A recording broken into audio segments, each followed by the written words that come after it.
is an effective education workforce. And we recognize that in order to make a difference in our education systems, the humans involved, the educators involved in that system are one of the absolutely key components. And in the Office of Educator Talent, we spend all of our time thinking about how to support our education workforce and how to grow our education workforce, recognizing as well that it's important to have a healthy, happy workforce, not only for the students, but for the sake of the workforce as well. We see our teachers, our principals, our educators in ISDs and districts, and TSAs as really important parts and stakeholders in the educational system, and it behooves us to pay really close attention to their needs, both professionally and personally. And we spend a lot of our time rooting for the professional and personal success of our educators. This goes along with our office mission statement, which is to ensure that Michigan schools are staffed with diverse educators who have the tools, opportunities, and respect to effectively teach, lead, and advance equity for every Michigan child every day. And so this work that we're talking about right now deals with the educator workforce research component of some of the work that we do. And this fits in really well with some of the other things that we do, including like the Proud Michigan Educator campaign. If you don't follow the hashtag Proud Michigan Educator on Twitter, that would be a thing to do. We have all kinds of great videos about teachers, some great stories of teachers who are doing work around the state, highlighting success stories, personal interest stories around the state. And also, if you have educators that you want to spotlight their work, we encourage you to do that with using the hashtag Proud Michigan Educator, that hashtag as well. Our office helps run the Michigan Teacher Leadership Advisory Council, which is concerned with providing a leadership voice in policy decisions for teachers who come from around the state and participate with us here in the Lansing area. We run our Michigan Teacher of the Year program, and also we provide supports for educators around our educator evaluation systems and how educators can use those systems to help retain and grow the education workforce over time. So that's a little bit about our office and what we do in general. And I want to get more specific into this workforce research component of the work. So we have, as part of this effort, we have created a new landing page on the MD website that focuses on workforce research in particular. So I'll tell you, you can Google this as well, but if you want to navigate there, if you go to the michigan.gov/MDE, which is the Department of Ed homepage, on the left-hand side, there's a navigation bar, and you can click on Educator Services, which will bring down a sub-navigation bar right below that on the left-hand side, and you can click on Education Workforce Research. When you click on that, you'll find our two most recently released papers that we have, which talk about teacher certification trends and mobility trends in the state, as well as some external resources that we're thinking about and curating, and that's an ever-growing list that we intend to build out over time so that this can be a resource where people can go to connect to many different resources around workforce issues and research. So then, as we talk today, I wanted to highlight a couple things. So on this slide, I'm going to talk about some big picture things. I realize there's a lot of text on this slide, but this work draws from some really specific work that has been done through the National Center for Education Statistics. And they have a project that they have called, the name is shifted, but it's been called and is commonly known by the Schools and Staffing Survey. And that's a survey that's been going on for a long time. It's a longitudinal survey where they look at staffing issues and survey teachers and principals as well on education issues. And one of the really interesting components of this for us is the Teacher Follow-Up Survey, the TFS. And this survey follows teachers from one year to the next, and it's administered every 4 years for the entire sample. And so what they do is they find teachers and they classify them as teachers who stay in the same situation from year to year. They move from one school to another school from year to year, or they leave the teacher workforce altogether. And as we were looking at that data, we really wanted to know what Michigan's patterns were. in some of those workforce issues. So we knew that we had the data available to do this, and we have some really excellent folks over at CEPI, which is our data collaboration partner in the state, and we said, hey, how can we organize our data so that we can start to think about teacher turnover and mobility in some of these same ways. And so we worked with CEPI on a collaborative project and built out a teacher mobility data set that we're using for these analyses. So when we talk about teacher turnover, we're talking about a teacher who is teaching in a school one year and is not in that school the next year. A lot of things could have happened to that teacher. We don't start just to categorize out all the different things that happened for sure, but there are a couple of key categories that are encompassed in teacher turnover. The first of these is teacher mobility. We count this as a teacher who moves from one Michigan public school to another Michigan public school. We call these movers. And while the teacher follow-up survey from the National Center for Education Statistics is able to capture movers who move across state lines, the MDE, we don't have any data on teachers who move to other states. So any teacher who leaves Michigan, even if they end up teaching in another school, they get coded as a mover in this data set. Something to kind of think about as a caveat to the data. A second category, besides movers, are teacher leavers. This is the phenomenon we call teacher attrition. And this is where a teacher who's teaching in a public school one year leaves the Michigan public school workforce.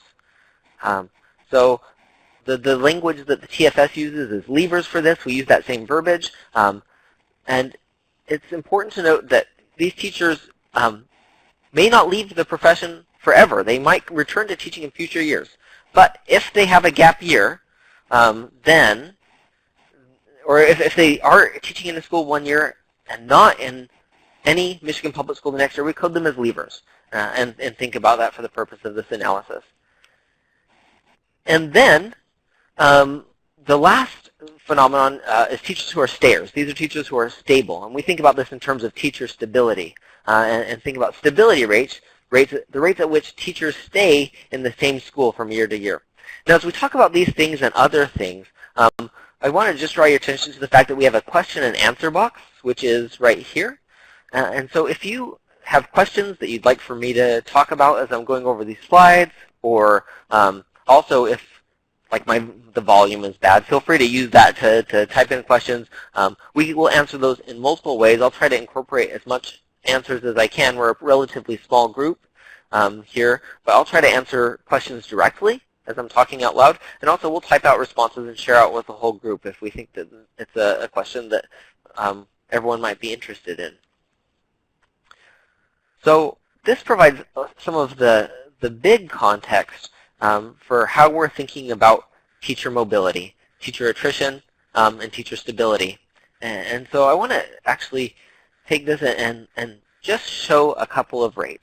Because the really nice thing about this comparison to the teacher follow-up survey is not only are we able to calculate Michigan rates, but we're able to benchmark those rates against the national rates and start to have some context to interpret the patterns that we're seeing.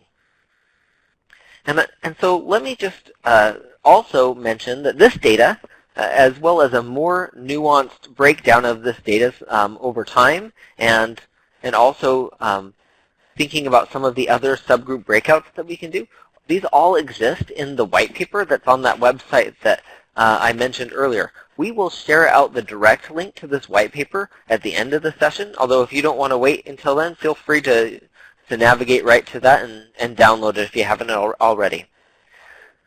So this chart right here is divided into two halves. The top half is Michigan rates, and the top half, I apologize, is national rates for teacher mobility, numbers and rates, and the bottom half is Michigan numbers and rates for teacher mobility.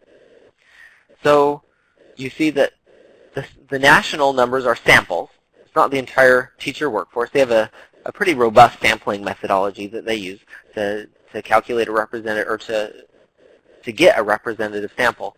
But the thing that I find kind of interesting about this is that the percent of stayers, movers, and leavers over the course from 2004, 2005 through 2012 and 13 has been a relatively stable pattern, where we see around 84% stability rate, around an 8% moving rate, and around an 8% leaving rate. We have some variation from year to year, but this is a pattern that stays pretty similar.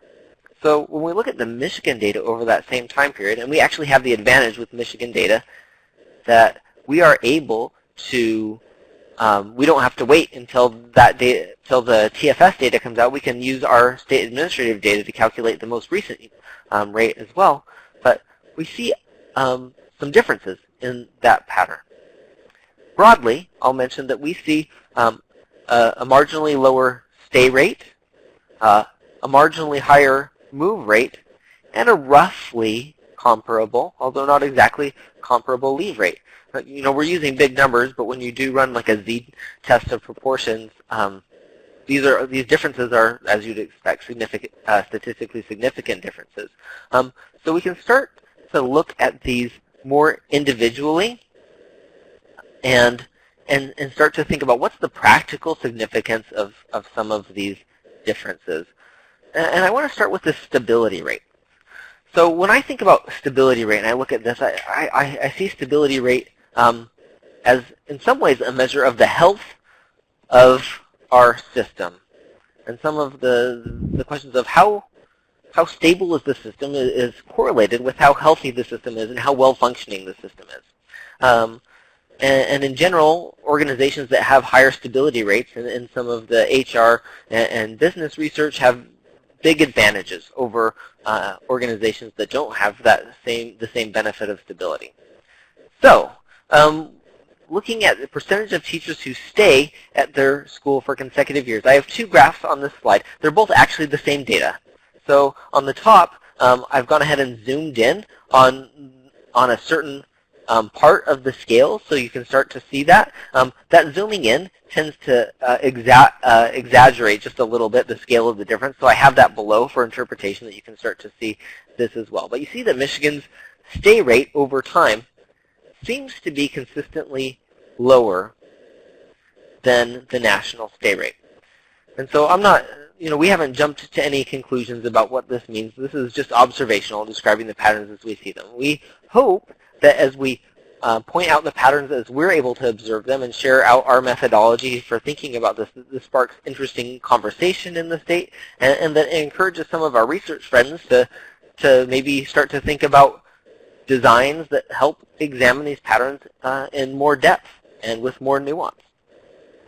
But not only do we see a bigger gap, one of the things that we find is interesting is that we see at least the appearance that the stability rate in Michigan schools is decreasing over time.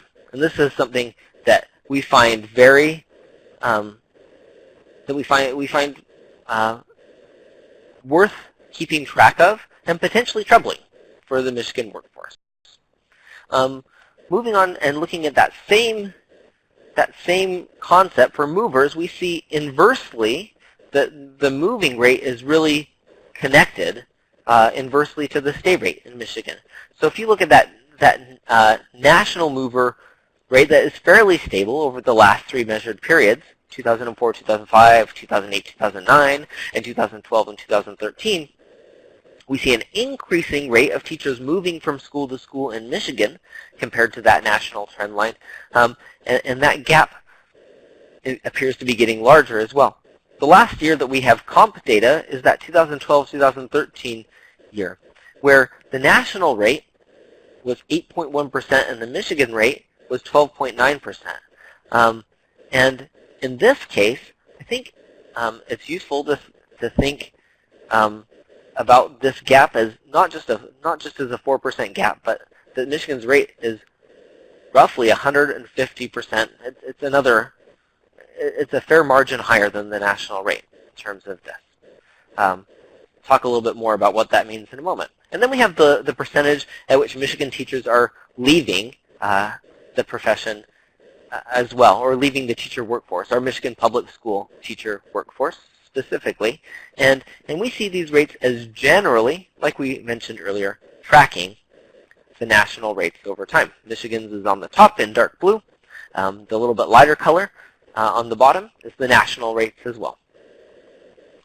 So I want to take a second and start to think through a little bit what are some of the implications of thinking about our data in this way. And as an office, we've drawn on the work of Richard Ingersoll out of the University of Pennsylvania quite a bit in how we think about and why we think about this data, why we think it's important. And so Richard Ingersoll contends that understanding employee turnover is important because of its link to the performance and effectiveness of organizations. That fully understanding turnover requires examining it at the level of organization, and that fully understanding turnover requires examining the character and conditions of the organizations within which the employees work. And the distinction that so a couple of things from this. One is the notion that organizational health is connected to teacher turnover, and this becomes a proxy for the health of the system overall. The second thing that he highlights is that much of the teacher workforce research in the past has focused on the individual characteristics of teachers, and posited that the individual characteristics of teachers are driving factors that lead to leaving the profession or mobility or some of these workforce trends. And he doesn't argue that that's not a factor, nor do we. But he argues that in order to really understand the system, you need to think about the big picture trends and what are the impacts that the system is making the system is making on those trends. And when I think about systems, I think about systems that are designed to create the patterns that we create. We have a system that's perfectly designed to create the mobility landscape that we see in this state. So that's one of the implications. This is another thing that has really shaped our thinking as we think about turnover. The central finding in literature that high employee turnover is both a cause and an effect of ineffectiveness and low performance in organizations, which is interesting as we think about that the notion first that high turnover can cause low performance. So that institutions that have high turnover, schools that have high turnover, for example, could expect that their academic performance and their student performance and their student experience and the lived experience of the whole child would suffer as a result of the instability in the workforce. And the converse is true as well, that that organizations with problems in general tend to create environments where teachers are more likely to turn over. So this can be a cycle. It can be a downward cycle. It can be a real problem. Or it can be one thing driving the other in individual contexts. It's worth thinking about both ways, we think.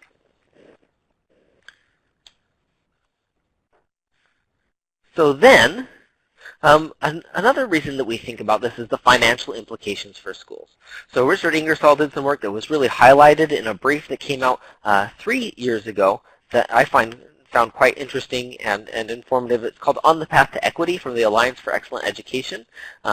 It's improving the effectiveness of beginning teachers. If this is not on your reading list already, I recommend taking a look and downloading this. Now, he estimates the cost of teacher attrition. And to the best that I understand this data as I was looking through it for Michigan, he does it on a state-by-state basis and has it listed out for all the states. It's a very interesting comparison table. This is just teachers who leave the profession. And he estimates that on the low end, this is costing Michigan, or was costing Michigan in 2008, 2009, $27 million plus a year, and the high-end estimate was in the high $50 million range. And even though our attrition rate hasn't changed that much since 2008, 2009, this highlights that it's really expensive to replace a teacher. When you throw in the fact that Michigan seems to have a higher than average mobility trend, we infer that as a state, we're spending more money than we necessarily need to on this aspect of our education workforce. And this is a zero-sum game with this money. This money trades off with other things that we could do and other programs that we could spend money on, teacher salary that we could be spending money on, and it also trades off in time because it takes time to it takes time for the administrator, for the district, it takes time and money to replace the teacher. Here's another really important frame that we use to think about teacher mobility. High rates of mobility in the system tend to not equitably affect our schools and districts, not just in Michigan, but nationally. So we know that high poverty schools experience a teacher turnover rate, and this is a direct quote. I should have quotations there. When I send this out, I'll add direct quotations there. I hope my team will remind me that we should add direct quotes on that. High poverty schools experience a teacher turnover rate of about 20% per calendar year, roughly 50% higher than the rate in more affluent schools.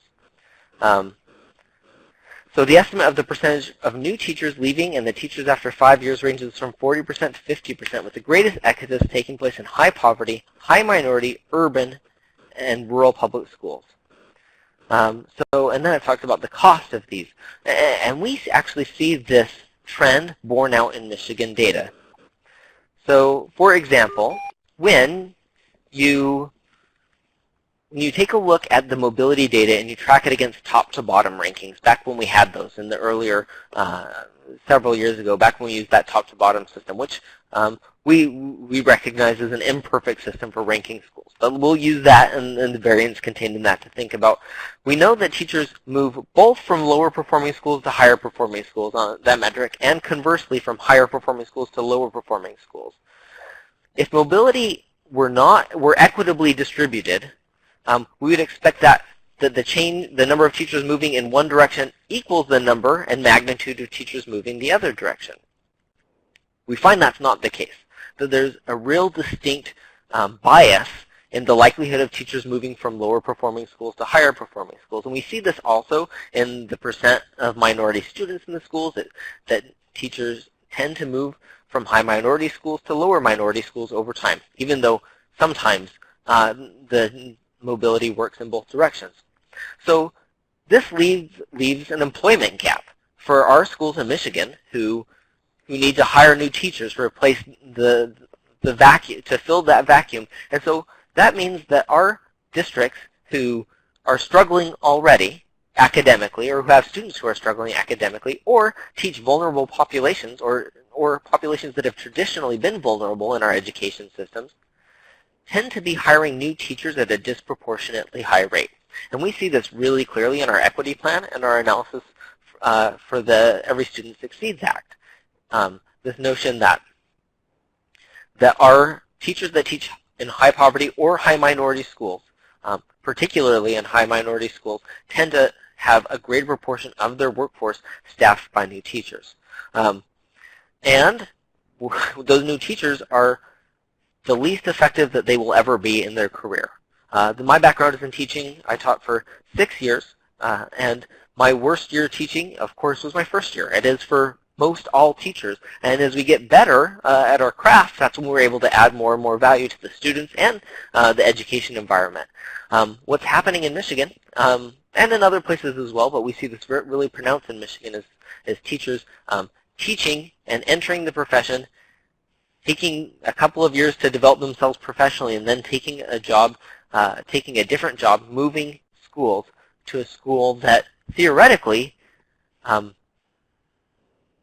that is benefiting from the years of experience they had in that first context. So we see this as a real equity challenge, something that has big implications for the equitable access to high-quality educators in our schools. Speaking of ethnicity, we can start to think about the stay, move, and leave rates by the ethnicity of the teacher, because this is another important factor in our system. And we would love to see a workforce that more closely represented the demographics of our students in Michigan, which is not exactly what we have right now. We have a workforce that is largely, over 90% of our workforce is white. But the next two biggest subgroups in terms of ethnicity are Black non-Hispanic and Hispanic regardless of race. So we've isolated those three, even though there are teachers from other ethnic groups who teach, just for the sake of looking at the pattern among the three largest groups. So nationally, there is a gap. And you can see this a little bit as you look from year to year. So, or if you look, sorry, if you look at the gap, this is in the same year. This is in the most recent year that we have comparison data, which is the 2012-2013 year. But if you look at the gap nationally in that year, there's a gap from 85% to 78% between white and black, and then 79%, about that same gap for Hispanic regardless of race. In Michigan, that gap is pronounced. So the stability rate for our white workforce, our white non-Hispanic workforce, is 82.4%. Well, for our black non-Hispanic workforce, it's 59.1%. Our gap is somewhat less large with the Hispanic regardless of race. This gap is something that we've been spending a lot of time thinking about, and we would like to encourage thought partners, people in the field, to spend time thinking about this in particular. We're going to talk a little bit more about that in a second. We see this in the converse. This is the mobility rate. So nationally, we see a higher mobility rate for some of our teachers of color. In Michigan, the mobility rate is really, really, really high for both our Hispanic teachers and our black and African American teachers in the state. Our leave rates are different. There are differentials in our leave rates as well. Black and African American teachers are more likely to leave teaching in Michigan public schools. Hispanic teachers are less likely to leave. But as we describe these phenomena, we see that race makes a difference. When we cut these same patterns up by gender, we don't observe the same difference. So the gender doesn't appear to be as big of a factor as race appears to be a factor in these patterns, which we find really interesting. So as we present this data, people say, well, why? They want to know why. And we do too. We spend some time thinking about this. And I think one of the first things that people talk about is, the first thing that people mention is that a lot of our teachers of color are localized in some specific parts of the state. So for example, our Detroit region has a high concentration of African American teachers compared to other regions of the state. And the Detroit region has also faced a number of distinct challenges in terms of the workforce, and had some kind of unique workforce situations that are unique to Detroit. So, we ask the question, to what extent are these observed differences in the racial composition of our workforce and the mobility patterns divided by that solely an artifact of the geography?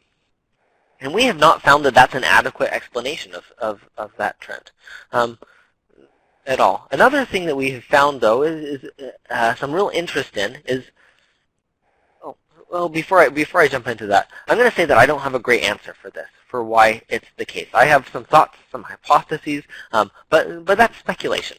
And I'm not here to speculate on these things. Mostly we're here to describe these phenomena and hope that it invites a meaningful, important policy discussions, research discussions at the school and building level and the district level on what the implications are in our local context.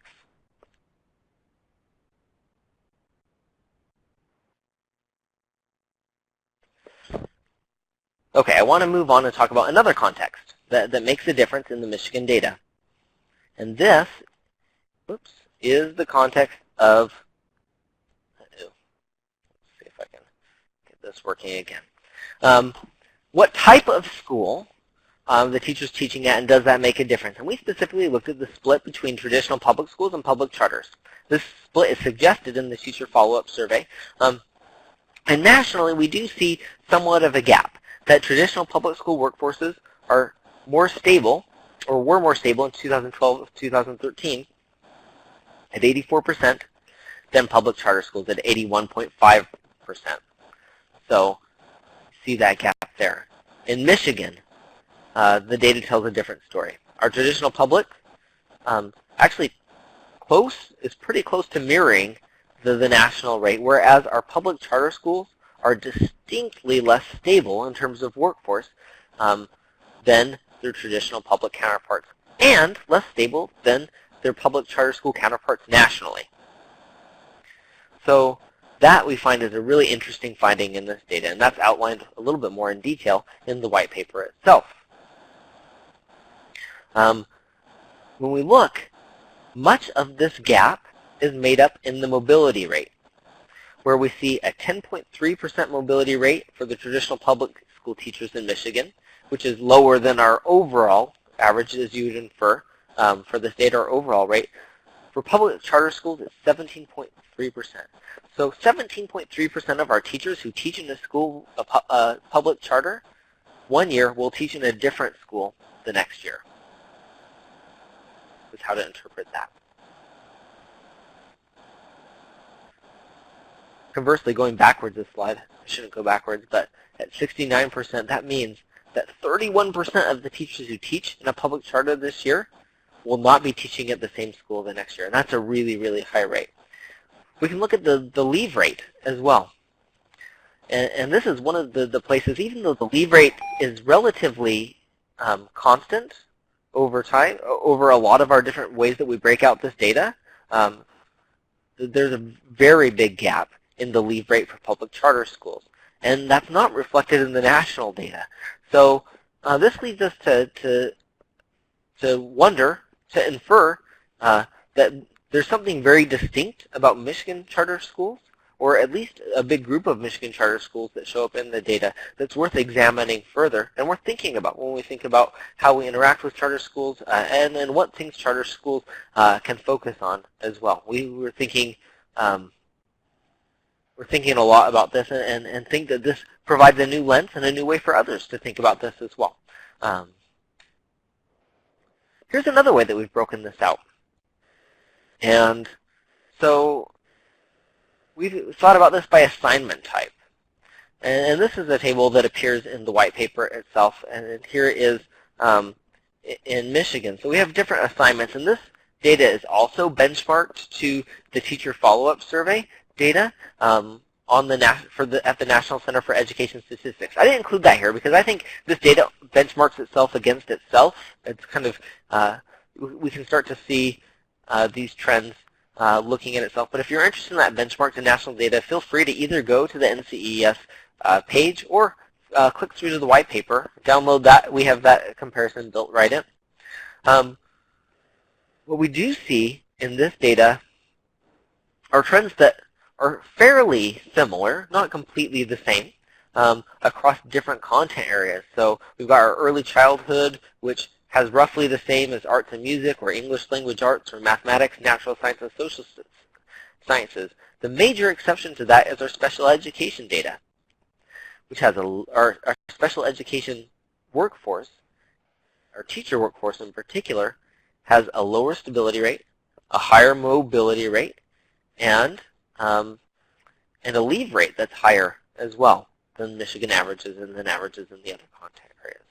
So this is something that we found interesting. We almost expected that maybe we'd see math and science teachers leaving at a higher rate. Some researchers have posited that there are more career opportunities for math and science career changes, for example. We didn't see that reflected in the Michigan data, interestingly.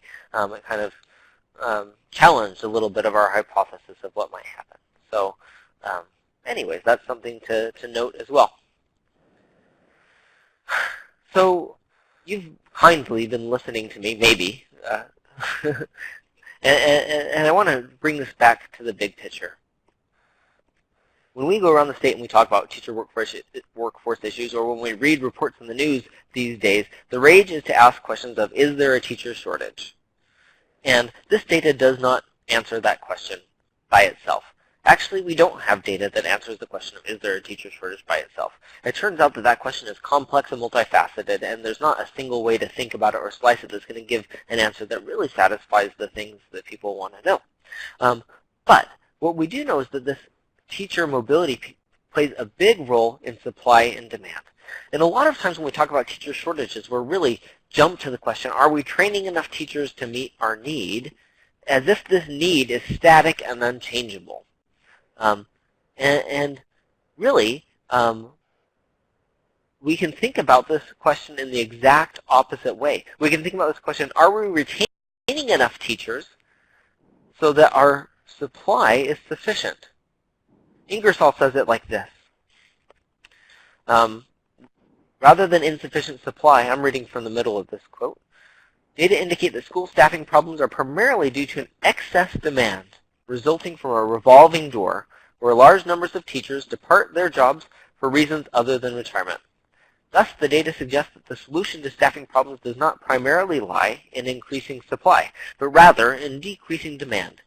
In plain terms, teacher recruitment programs alone will not solve the staffing problems of schools if they do not also address the organizational sources of low retention. And I know that we have a couple of people here sitting in on the webinar, at least I see names on my screen that I know are coming from teacher prep institutions. And I know you feel a lot of pressure around enrollment. We think about these same things as well, and about your role in meeting the supply and demand issues of the state. Specifically, the localized supply and demand issues in a state where we have specific locations that have a really hard time hiring certain kinds of teachers.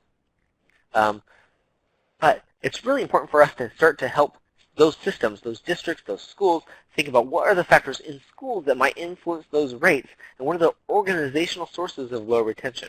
If we could make progress in stabilizing the teacher workforce, that would have a huge policy benefit in many ways to the teacher workforce. So this is something that we think about quite a bit. So this is my last slide, and we've gotten through the slides. We have an hour. So if you have questions, things that you'd like to hear us speak to before you dig in and look at those white papers on your own and know that they exist, this would be a great time to ask those questions. I'll try to use the time to speak to any questions that you might have specifically. So know that that's there as well. Also, just remember that one of the big purposes of this is to give you a very high-level summary of some of the information that's contained more in depth in the white paper, and to encourage people to take a look at some of the interesting research that we're putting out that we hope will spark interesting conversations and new research that goes much deeper into some of these same trends as well. And then just also notice that here at the bottom, before I talk about this a little bit, we're going to go ahead and link to the file, direct link to the file that you could download from the Ed Workforce Research page. So if you haven't downloaded that already, go ahead and you can download that now. You can also download a PDF of the web deck that we just presented. Although before you share it out, you might notice that we don't have direct quotes on that one slide, and really anything that is that block text from Richard Ingersoll is a direct quote. I think I got that on other slides, but use that with a caveat there as well. All right, so a couple of different things. One, we definitely see that with this data, the way that we coded it, and we tried as hard as we could to code it in a way that makes it comparable to TFS. We note pretty extensively in the white paper some of the challenges with that coding. If you're interested in coding methodology and things like that, that's outlined in the white paper. We're happy to talk more about that as well. Second point, turnover is expensive for schools and districts. This is a costly phenomenon that, in fact, the National Commission on Teaching in America's Future estimated in 2005 that the cost per teacher lost to attrition can be as high as $9,501. This cost includes the cost of recruiting new teachers, hiring, processing, and training for new teachers. In the Office of Educator Talent, we spend a lot of time thinking about our poor principals who we know are overburdened and they're overworked, and they don't have enough time to be instructional leaders in their school. And teachers, principals who are constantly engaged in restaffing at a higher rate than state averages and a higher rate than national averages are losing even additional time that they could be using to be the instructional leader in their building and to impact and retain teachers. This becomes a vicious cycle. We also note and want to highlight again, the national studies show that these costs are disproportionately borne by schools and districts who serve minority and economically disadvantaged students. As teacher turnover occurs in a disproportionately higher rate in these schools and districts. This national trend is borne out in the Michigan data as well. So as we think about this, we increasingly believe that this data can be used to diagnose larger problems in a school system. For example, difficulties in culture and climate, or problems with leadership. But we also know that, conversely, teacher turnover may be a contributing cause of poor school performance. And we at the Department of Education have begun to use this data with some of our partnership districts and provided this the district-level data compared with state and national comparisons to help them understand their own staffing context with some benchmarks.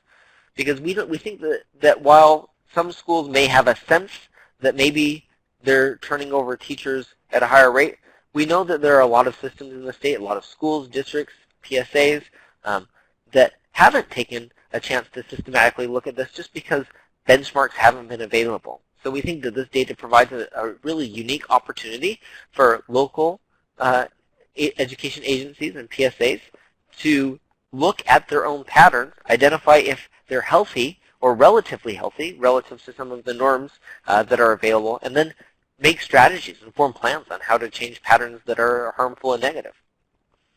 And we also know that high turnover, or we posit that high turnover rates contribute to teacher shortages on the demand side.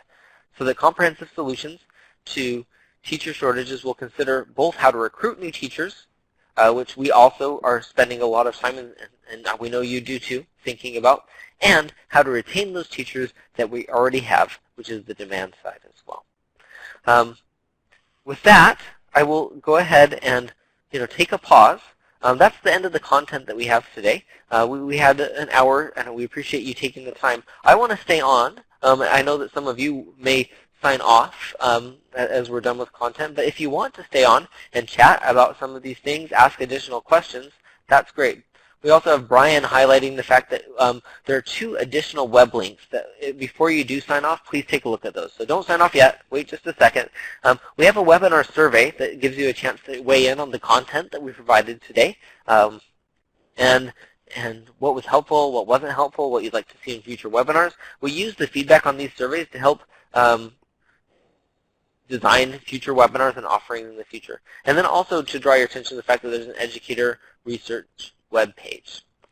Michelle, who's on, notes that there's some research on the impact of student achievement due to the relative newness of teachers and turnover, and you've offered to find that and forward it on to us, and that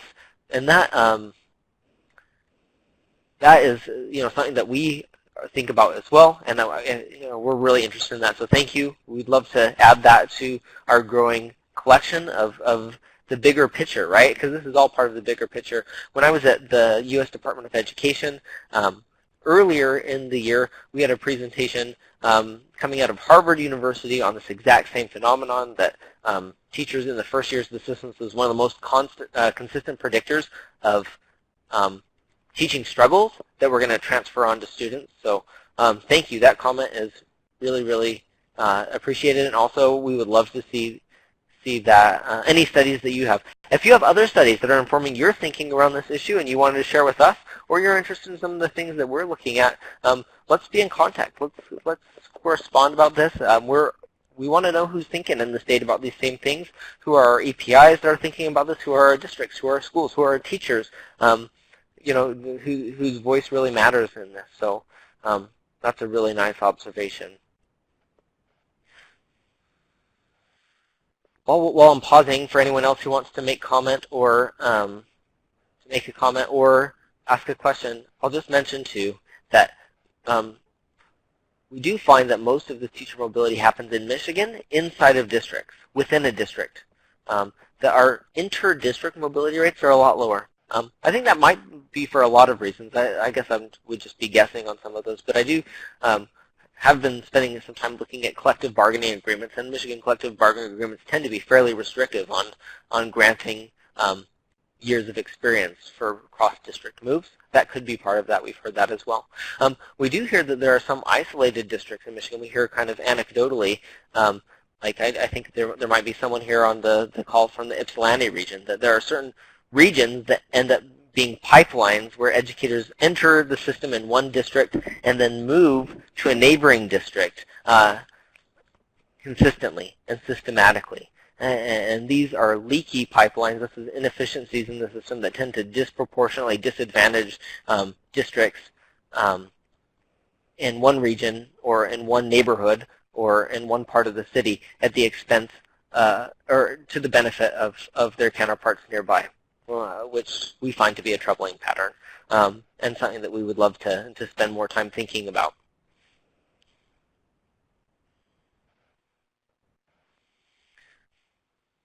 Well, I'm going to stay on for the next 8 minutes, as will Brian and some of our team to answer any questions that you have. If you don't have any other questions, please take our survey. Please download the white paper and share it out.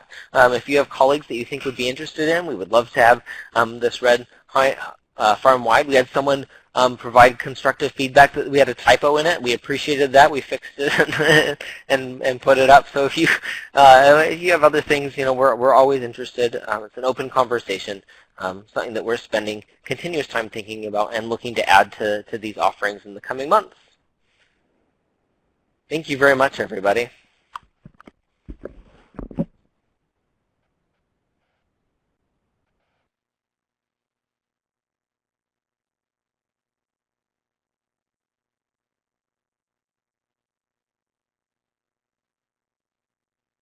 Hello?